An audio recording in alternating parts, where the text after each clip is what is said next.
Hi, everyone. Welcome to Real Talk with Lindsay's Conscious Business. And I have my two wonderful friends and family to a degree joining me. And today we're talking about how to, we all have fear and how do you get past it and how do you move beyond it? And is fear holding you back? And so what we do at Lindsay's Conscious Business is that we help organizations, leaders in organization explore, strengthen, and transform themselves and their teams and results. And we help leaders become real. And that's why we like to have real talk. And that means becoming much more resilient, building self-awareness, building consciousness, become much more engaging, more agile, learning to lead with wisdom and authenticity. And Tommie's our champion here on authenticity. She has a company called Intentional Coaching. And we like saying we build leaders from the inside out. So let me introduce Tommie. She's a former head of a very large call center somewhere in the world. Of course, you can look at her LinkedIn and probably figure that out. And she's worked with a number of nonprofits over the years. And she has a new company called Intentional Coaching. I remember the first time I met Tommie and I was working with her team some probably 8 to 10 years ago. The very first thing I said to her, besides I was intimidated by her team, was, we have to work together. And someday I want to work with you. Yeah. So, and her passion back then was to grow and develop others to be their best. And so now this is what she's doing full time with her own organization. And then let me introduce my sister, Cindy. And again, I'm a very bad salesperson. I tried to get Cindy to join me for years and years and years. And we're going to be talking about fear around that, as well as when you have things that, are really issues that may prevent you from doing something that you actually want. So she spent many years in the energy sector, leading teams and ensuring quality and customer satisfaction. And she retired. Well, I should say this about Tommie too. Tommie retired into her new organization called Intentional Coaching, and Cindy retired into working at Lindsay's Conscious Business. And that's kind of cool to be able saying you're retiring to something versus just retiring. Now, some of us might be tired and just need to retire for a while. And I am Susan Robertson. I'm the co-founder of 3 different companies, but the co-founder of Lindsay's Conscious Business. I'm an author of Real Leadership, Waken to Wisdom. For the last 30 odd years, I've been doing a lot of executive coaching, leadership development, and working with cultures in terms of transforming. So we're talking about, is fear holding you back? And we were just, we love getting together because when the 3 of us get together, we just chat about everything. And, fear, for many years, I've taught that fear, there's basically 3 major fears. There is the fear of failure, right? This is making a mistake, being embarrassed, not saying the right thing, not doing it right, loss of control, loss of power. There's fear of rejection. And some would say in these circles that fear of rejection is really the only one, because if I fail, you might not accept me. If I, so fear of rejection comes out with being left out. It comes up with not addressing conflict. And there's the third one is fear of success. And this is where, and I've coached many executives around what they call the imposter syndrome and what that's like. And so I'll be asking both Cindy and Tommie about some of their experiences around a lot of this. But fear has many faces, and that's what we're going to talk about today. As we said before, afraid to speak up, and we just got done talking about this one, being afraid to speak up, being afraid to hold people accountable if you're a leader, being afraid to make a transfer or a transition or a change, leaving your job, starting a business, fear of going after that promotion. In Australia, to put yourself out there is called being a tall poppy, and that's not very popular. You should never be a tall poppy. And so some people out of that kind of cultural thing will hold themselves back. Being afraid to ask for help. So all of these are forms of those 3 major fears of fear of failure, rejection, and success. And so over the years as an executive coach and a facilitator of teams, most leadership behaviors are hidden or driven by fear, and particularly the ones that hurt us. and that causes non-useful behavior, and they have their roots in it. So if you want freedom in your life, if you want more happiness and success, it means we have to face the fear and overcome it. So is fear holding you back? And at the end of this, stay tuned, because at the end of this webinar, Cindy, Tommie, and I decided we want to offer like a 3-month coaching process, particularly if you're struggling with something difficult, and you just like at the gym, if you want to get to the next level, you go to a trainer. I go to a trainer. I'm taking lessons. I can hit the ball over the net, but I'm not that good. So I'm going to a trainer to help me see things that I haven't seen within myself. So let's talk about fear. And so Cindy, you get the first question. Okay. Yeah. So as I shared before, over the years, and this is my sister, folks, so I know her really well. Over the years, I tried to get Cindy to join my company with me because I thought she would be good at it. And it just took 30 years for her to finally say yes. So clearly I'm a tenacious salesperson. So Cindy, can you talk primarily, I know that there's real reasons, as we all have, around why you couldn't or wouldn't before, but what was also the fear that held you back from making the leap from staying in a corporate role into finally becoming an entrepreneur, because you're an owner in this company? I mean, it's one of the top 3, right? Fear of failure, to take that leap.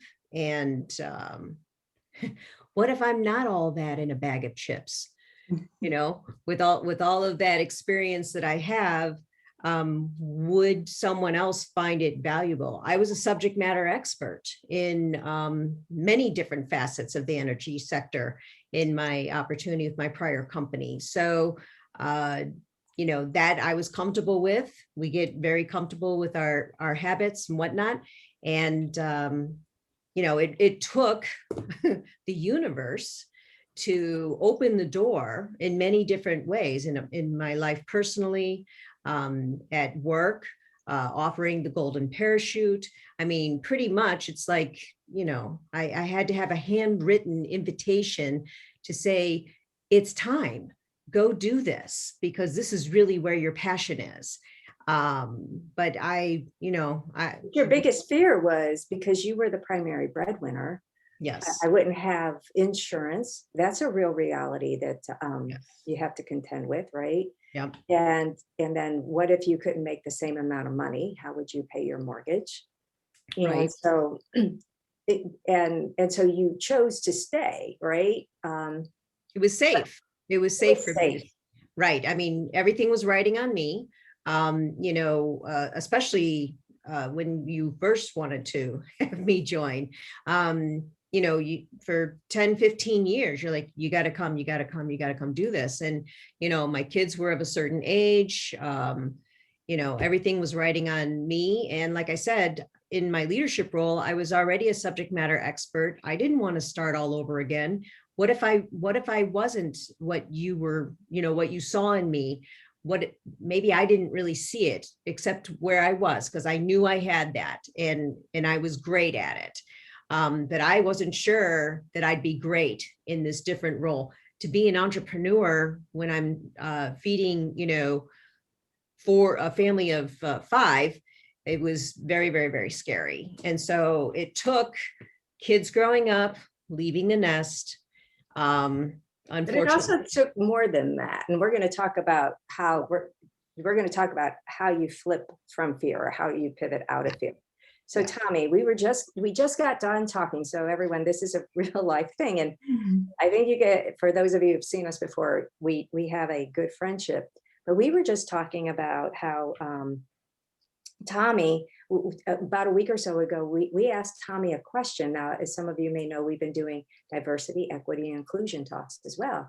And we asked Tommie, we said, Tommie, have we seen the real you? Have we seen the Tommie who she is with her girlfriends? And so I'll let Tommie share with you all her response to us. Hello, everybody.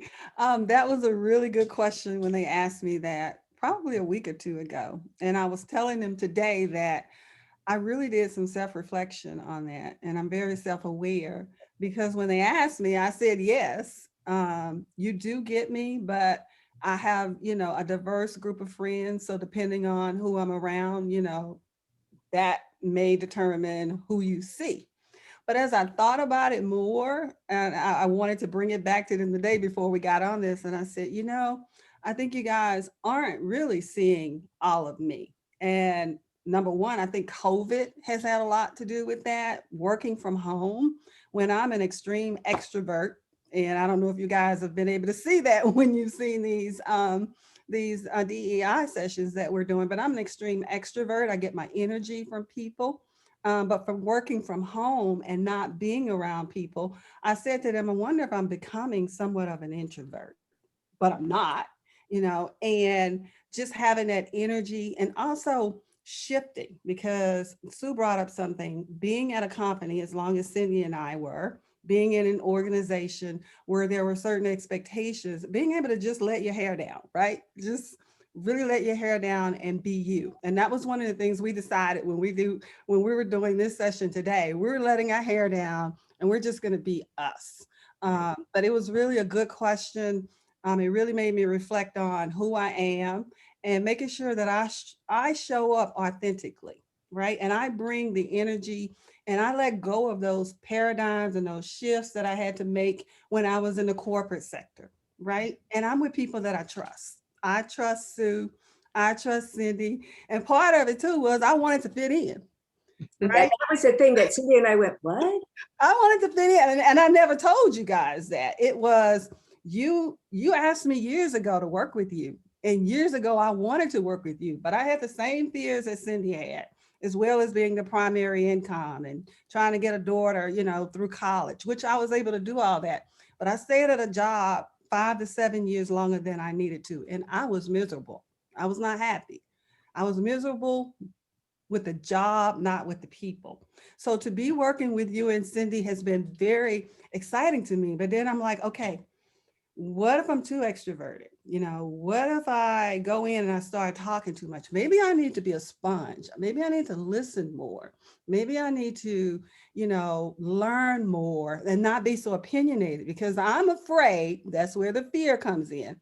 I'm afraid that if I do that, I may not fit in. They may not want me on the team and I really want to fit in. So sometimes fear holds you back or fear can drive you. In this case, I thought fear was driving me, but maybe it was holding me back because I wanted to fit in and I wasn't being my authentic self at all times because I was doing something I don't usually do. Shut up.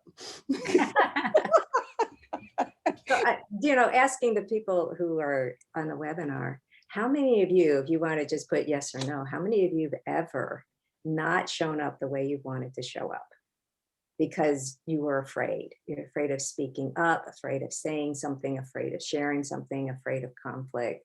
So if you could just type in or just put me, if you've ever had that, because when Tommie said that, it just really, yeah, all of us have had that experience where even though we're trying to be all of who we are, we sometimes don't show up as we truly intend. That one really is what? That's the fear of rejection, right? It's they might not, so therefore I won't. And it didn't even occur to Tommie. But Cindy and I just had noticed something in our last one. We're like, oh, she's just a little different. When we get together when we're not like on the air, if you will.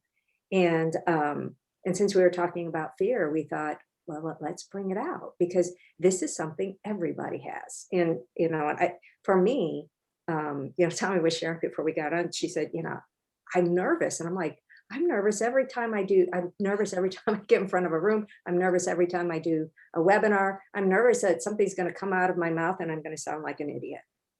And Terry here saying, especially if you're a woman of color, being careful about fitting in. Yeah. And yet we can all relate to that. So if you're a leader, I have to say probably the number one thing, and Cindy and Tommie, if you want to jump in, the number one thing that I work with, one of the number one things, there's usually two or three main things with leaders, is how people show up. In fact, I'm working with somebody, he's got it. He's got the goods. He's smart, he's strategic, he's well loved, but he's got some belief systems around being humble and doesn't want to stand out. And they've said to this person, the key role in the company is yours to lose. Show up.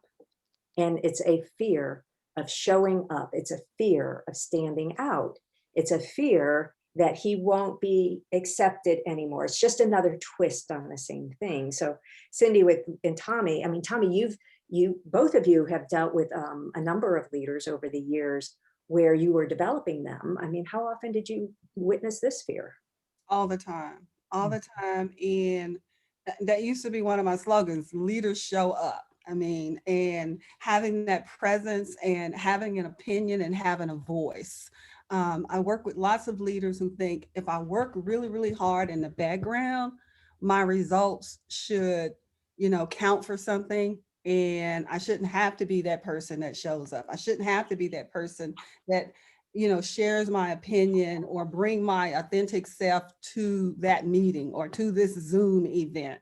And you do, because people don't always see the hard work you've done in the background, but you can tell your story best and you can have an opinion, especially with women. Sometimes we won't speak up. Women won't speak up because somebody else said it, or somebody else said it better, or somebody else is going to say it. Well, why can't it be you? So I really do a lot of coaching with leaders on how do you show up and how do you have that executive presence where people recognize what you're doing, not from the back, but from the front. Yeah. And there's somebody here that said, I am a bit like Tommie, a serious extrovert, and it intimidates others at times. Yeah. And so I think sometimes if you're more of an extrovert, you have to learn how to modulate, but still be yourself. Mhm. Right. You do. Yeah. And sometimes you might, in this case, as we were talking about before, Tommie overpendulated. So, and then Cindy, what about you? When you've been coaching leaders and developing people in the roles that you used to have in corporate America? Well, what's interesting is when you were asking the question, I was remembering really what my role was as a leader and the fact that I had leadership that didn't always have the, I don't know if it's tenacity. Sometimes it felt as though they just wanted to avoid conflict.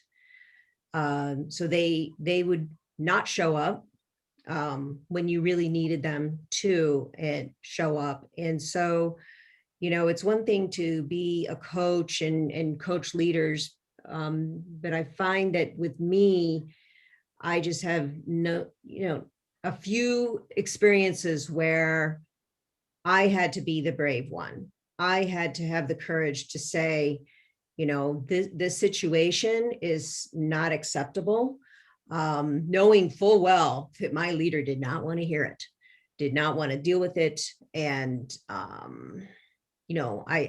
by having the courage to say this needs to be addressed, and I need your support to help address it, and, bring them along, drag them along, kicking and screaming, but it was the right thing to do.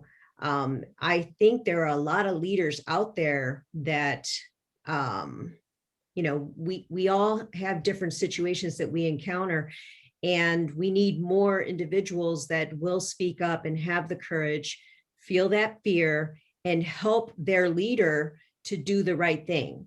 Yeah. It creates a better atmosphere overall when situations are being addressed. But don't get me wrong, it's a scary, scary thing, because your leader could be like, you know what, I don't want to hear it, and shut you down. But fortunately, I was tenacious enough that I was able to help the leaders recognize that if we don't deal with it at this point in time, guess what? We will deal with it, and it's going to be much bigger and very problematic.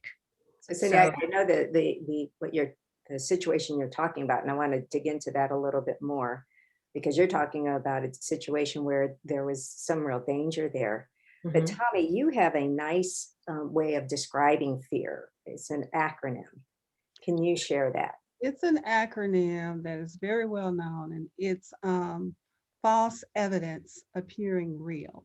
So sometimes we get these ideas in our head.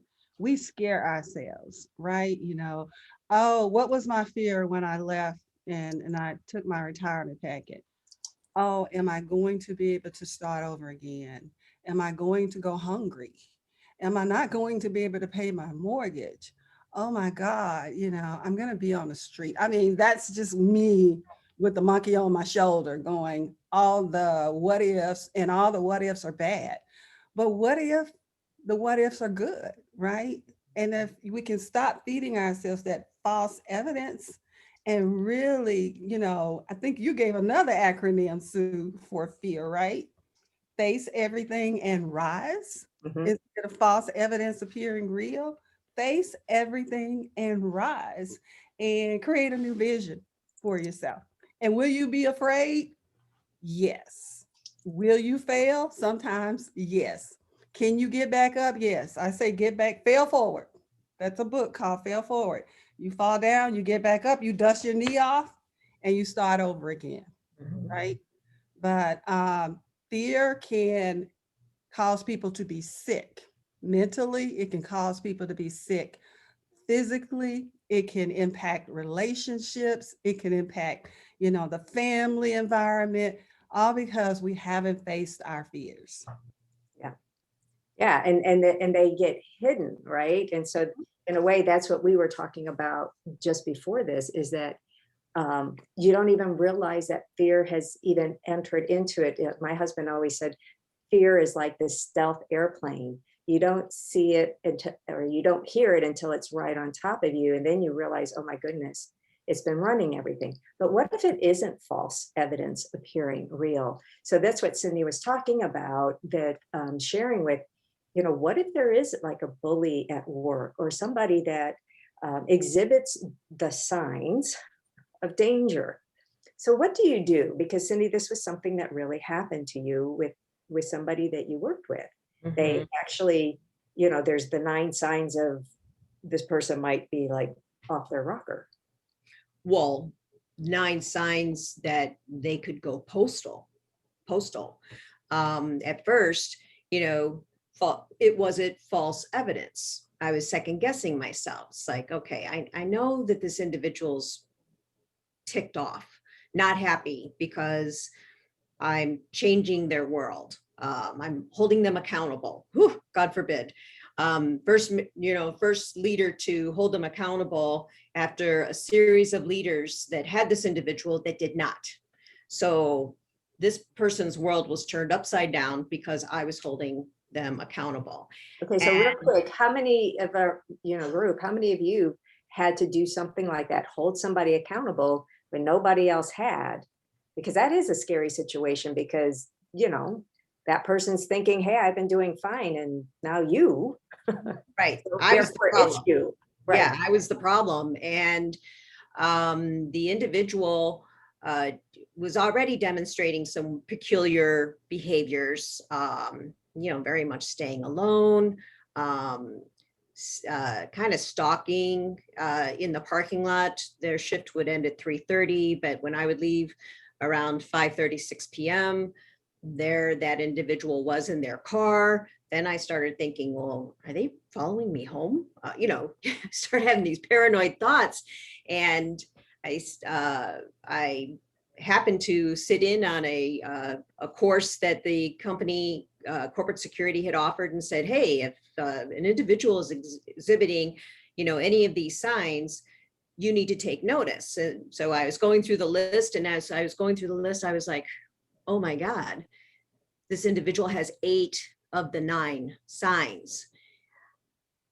I think I'm in danger. And I think that my employees are also in danger. So what I thought was false evidence in my head there I saw 8 out of 9, and it's like, okay, I have to do something. So I notified corporate security, again, had to go through the interview process as to whether, is Cindy crazy or is this legitimate? Is this really happening?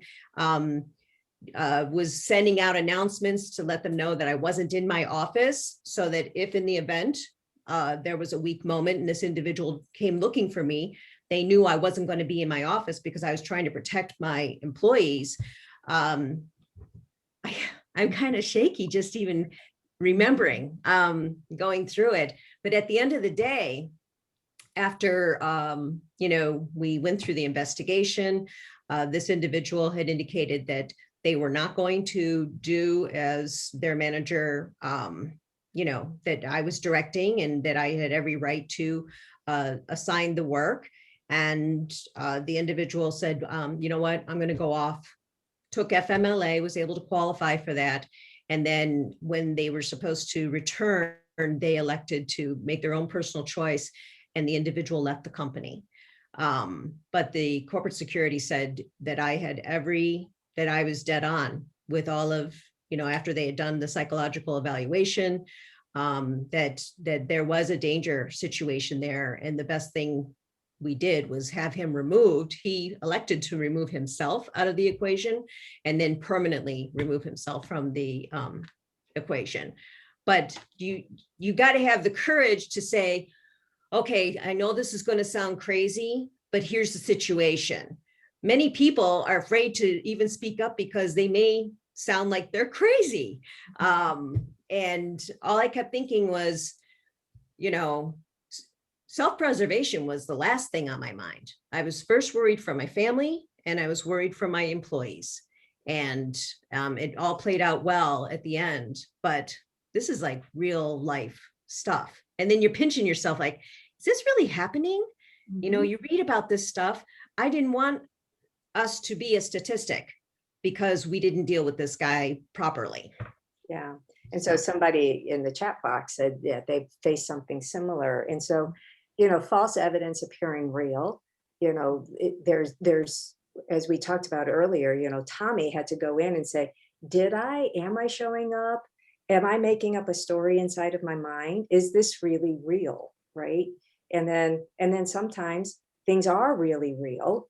And that opportunity, that's one of the tips that we want to share with you, is that when we begin to feel fear is a messenger. All emotions are messengers, and they're trying to protect you. Fear in particular is a protectionistic emotion, and it's designed to keep you safe, right? And so if you can recognize that you're actually having it, then you can take that first step and begin to say, is it false evidence appearing real? Mm-hmm. Or is there something really real that I should be afraid of? Because, if you didn't have fear wired in your system, you'd be dead, actually. Yeah. You wouldn't know what to protect yourself from. You wouldn't know to be afraid of the oncoming bus, metaphorical oncoming bus. And so, but then you have to take a look at, and I think Tommie did a great job sort of going back through, okay, it was false evidence appearing real, belief systems around fitting in. Even though at a logical level, she's fitting in, but there's still that thing like, oh my gosh. And that's why it's a stealth bomber, right? Because it's unconscious. And it runs you. And until you sort of like go, oh, that's what's happening. And Tommie's like, so thank you for the feedback, because I didn't fully realize. And that's why we like to say, you don't have to be afraid of feedback either. Right. Now, right. So, and if we don't have, if we don't take that step, because also, and Tommie, I'd love for you to talk about this. When she took that step back, her inner wisdom came. Mm-hmm. Right. Right. When I took that step back, when looking at you guys and knowing that I trust you, and we talked about that, relationships, in any relationship, in a coaching relationship, in a relationship at work as a leader, there has to be trust.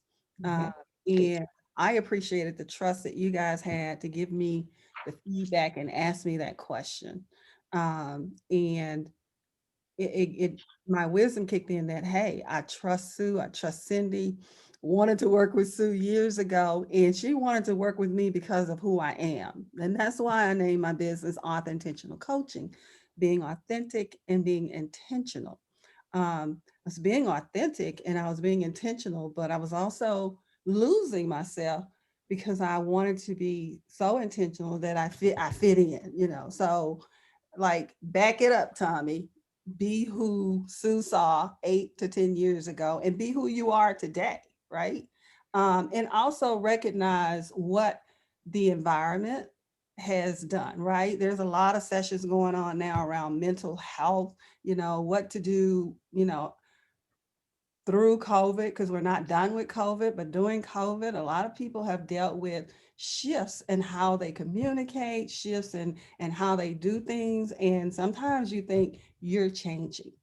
And it's not really that you changed, things have changed around us. I'm still who I am. Mhm. And so having conversations like these allow me to go back and go deeper, right?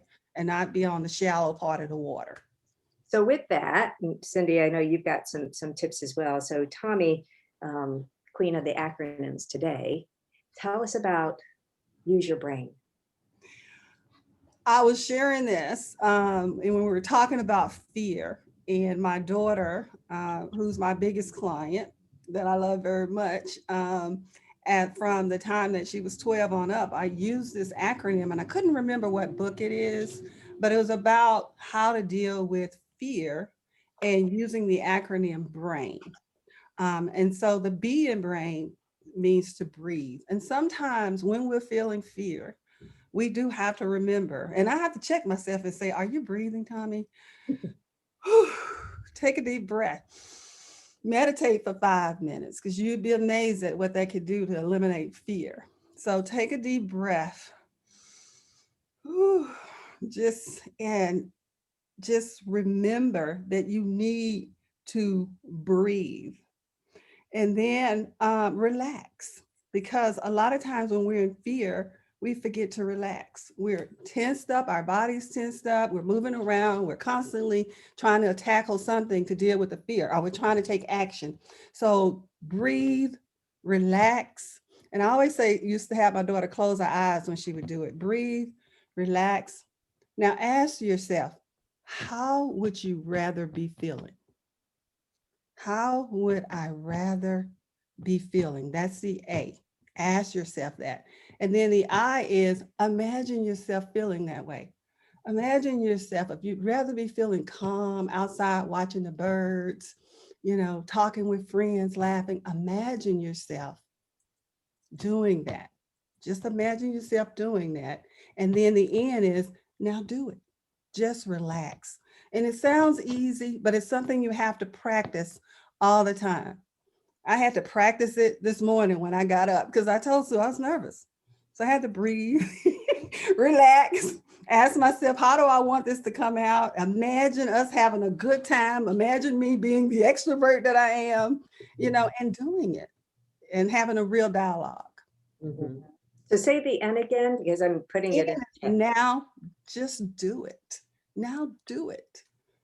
The way we fight fear is to take action. Maybe it's one little baby step, but do it. When you imagine what you'd rather be doing, take an action and do it. Yeah, exactly. Take an action, even just one step, One because step. fear is an energy. And Mhm. so it can either paralyze us, the fight or flight response.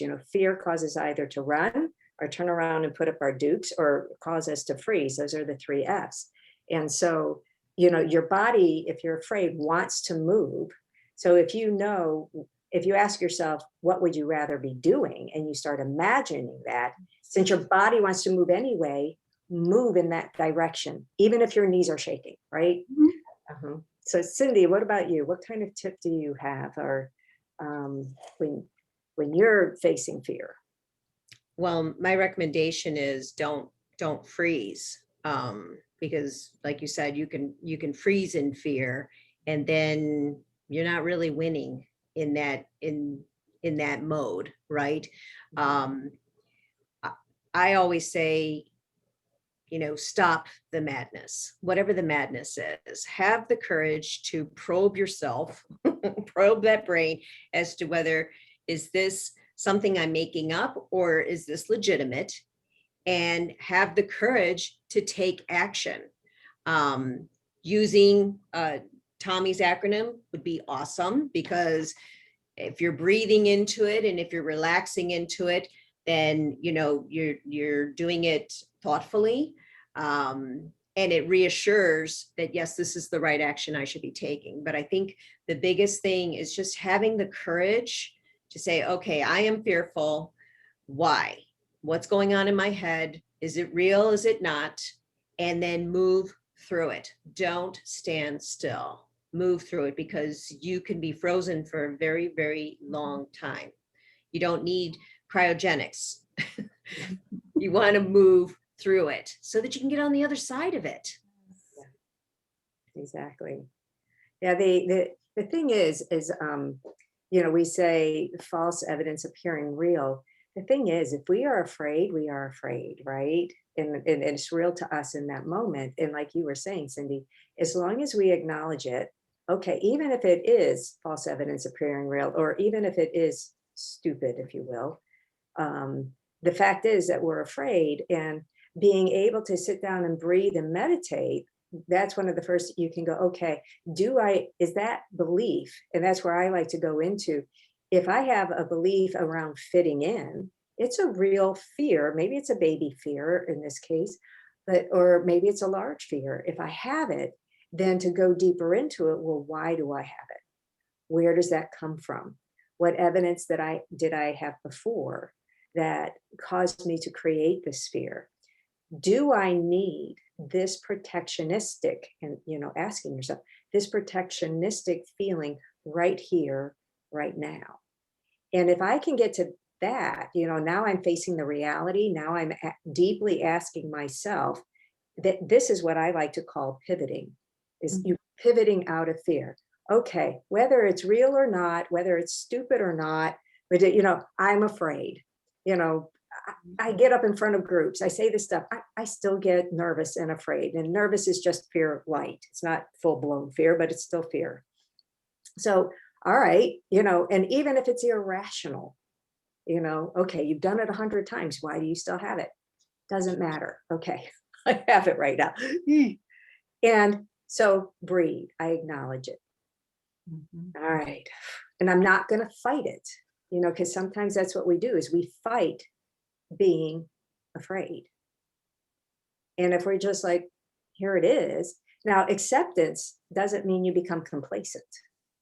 If you look at what both Tommie and Cindy said, they said you have to move, got to take action. And so, okay, I'm afraid of doing this. I'm afraid of speaking up. Give yourself one step to do, and then imagine it, practice it in your mind, and then do it. And I always say, if you can name it, you can tame it. All right, there's my old friend of mine who's trying to prevent me from facing that conflict because I'm afraid you might not like me, or I'm afraid that I'm going to sound stupid, or I'm afraid whatever. And then, like what Tommie, I like to say, when she said, ask yourself and then imagine yourself, I like to say that what's my from? Where am I right now? And what's my to? Okay. And where do I really want to be?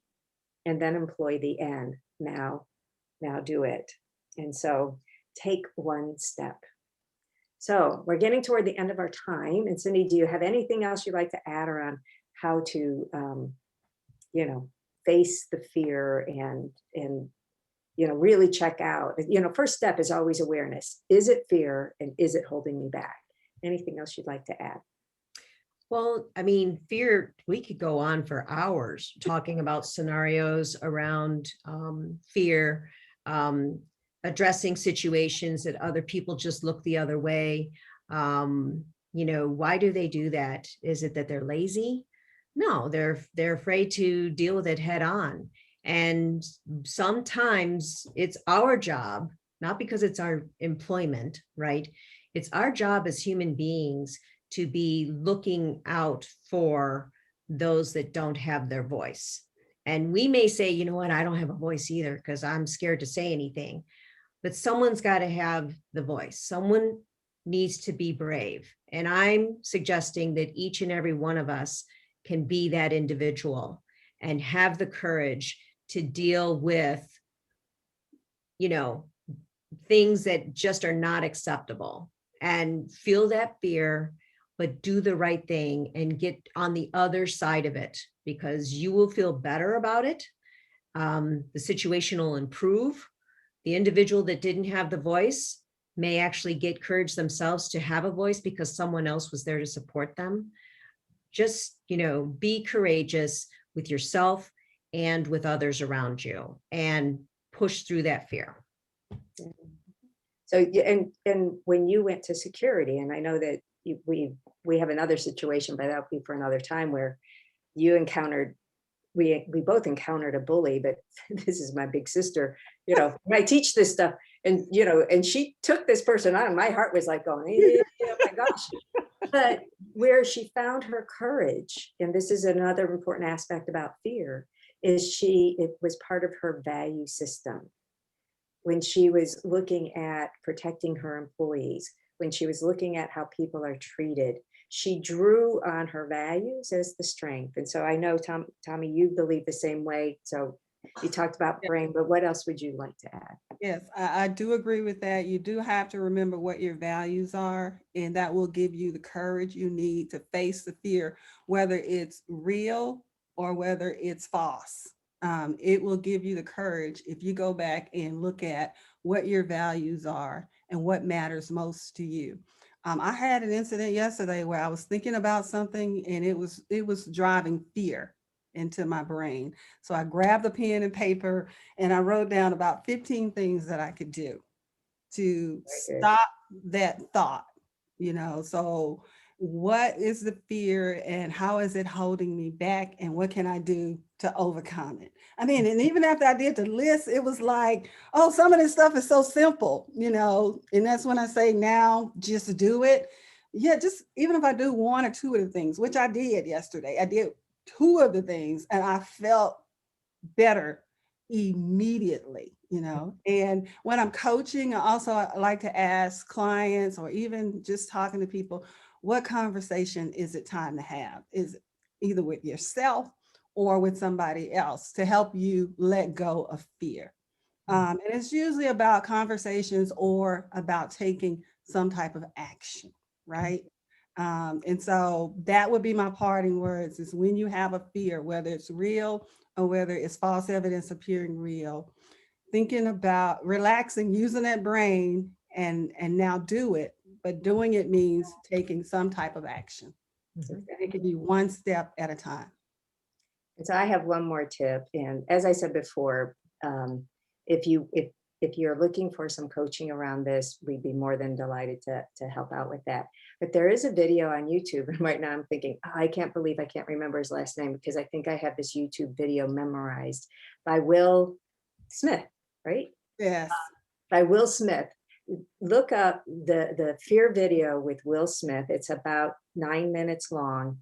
Watch that about 1,000 times. That will also help with overcoming fear. It's his philosophy on fear over a number of years, where some creative person put a bunch of clips together. But so thank you for joining us. Our next one is going to be, because a lot of people are going back to work. Although that's kind of weird to say, going back to work. We've all been working for the last year. Right. Going back to the office potentially. And we do know that people are beginning to think, maybe I don't want to go back. And some are thinking, should I stay or should I go? And certainly that's part of what Cindy and Tommie contended with when they decided to retire into something else. And so that's going to be our next Real Talk. And our guest is Michelle Stowe. And we hope you have a great day. And thanks again for joining us. Thank you. And feel free to contact us, info@lcbgroup.com. We are putting together a 3-month package for coaching, particularly if there's something that's holding you back. Maybe sometimes just people asking the right questions can help you break through that barrier. Okay, happy Thursday. Thank you. Bye. Thank you. Bye. Bye.